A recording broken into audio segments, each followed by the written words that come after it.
global, local registration versus global registration.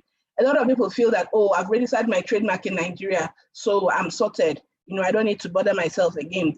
And it's so funny because sometimes you enter into international competitions, hackathons, this and that, with your IP, whether it's your trademark, your patents, whatever it is, and you expose what you have, international to people that are not in Nigeria. The point you need to note is that IP is generally territorial. Of course, there are some exceptions, okay? Excuse me. However, if I use my trademark in Nigeria, in Ghana, in Brazil, in the US, and the rest of them, I better be thinking about registering it in all of those jurisdictions.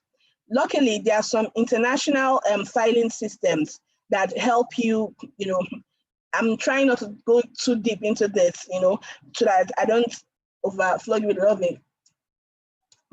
you with a lot of information. But there are some international. I think you're doing awesome, and I think you should just go ahead. Okay. There are some international, treaties that Nigeria is a signatory to, but that was domesticated, it is another thing altogether. But there are some international treaties and conventions that allow you to, file your trademark in more than one country at a time.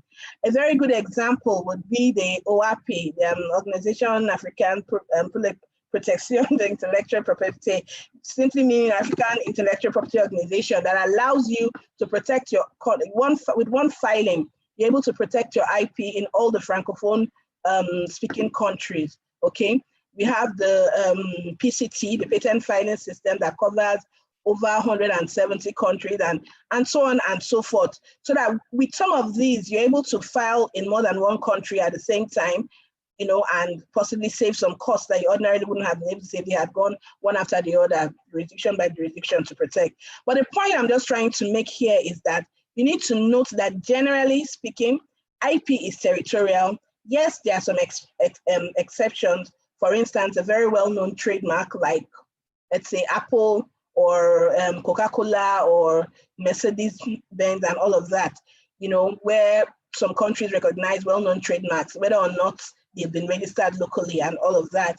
However, it is good as a business for you to sit down and think about the areas or the jurisdictions where you have business interests and decide or choose which ones you would like to get your protection in.